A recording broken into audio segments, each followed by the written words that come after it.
Hey there, everyone's forgiven now. I figured I'd make a response to your Athiest Nightmare question, obviously said very sarcastically. But first, I do have to say that you said in your video, atheism is a faith. It's just not. You can read, it's all in your comments below the video, and saying demonstrably false things does not make your credibility go up very much. Not believing in something is not faith in any sense of the word. Do you believe in Thor? No? Then you must accept by your own reasoning that you have faith that Thor does not exist. Don't you just see how incredibly absurd that stance is? So please, stop calling atheism a faith. Now on to the actual question. The answer is no. Why? Because we have evidence that the brain evolved. The most convincing is the way the brain is structured in layers from primitive to advanced, and those primitive structures exist in other creatures. Pretty simple, actually. It is also easily explains the so-called duality of man, where the primitive animalistic parts of the brain still have influence over our higher functions that can affect behavior and desires. To me, it's pretty much a home run there. But then you ask the question, should your entire belief system come into question?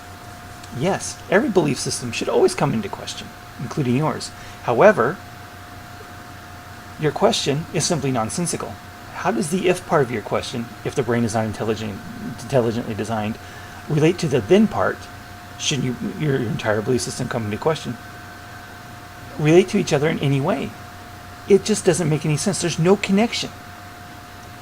Just because you can ask a question does not make it a good question. Your question is equivalent to saying something silly like, if your toast is burnt, should you walk to work? The if and then are not related in any way.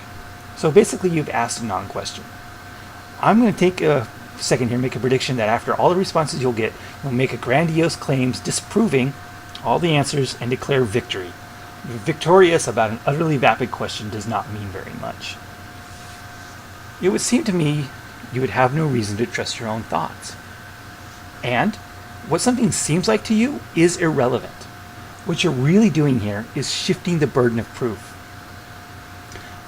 If you believe and wish to make the claim that without a God, or your specific God, either way, you can't trust your own thoughts, then it is up to you to prove it, to provide positive evidence. The problem is, of course, is that just by making the claim that that without God you can't trust your own thoughts, you have committed a logical fallacy already. You are defining God into existence. You've created a condition you deem necessary to account for a fact of reality, without providing any evidence of this necessity, of course. And then by adding the required attribute to your God to fulfill this necessity, you've proved nothing except your own credulity. Victory again. However, what you're really trying to do is get to the core of epistemology. Epistemology, of course, is the philosophical study of knowledge. This subject, however, has been debated for literally thousands of years. I wish you would at least try to acknowledge this, and a debate that's been going on since at least the time of Plato. Instead, we are trying to shoehorn this very important subject into some sort of false theist-atheist dichotomy. I'm really not impressed with your reasoning or your question or anything you've made in this video. You're just, I don't know what you're trying to accomplish here. So what does all this get us? It gets us nowhere because you've asked a loaded, red herring question that's completely void of any meaning or relevance. Try again.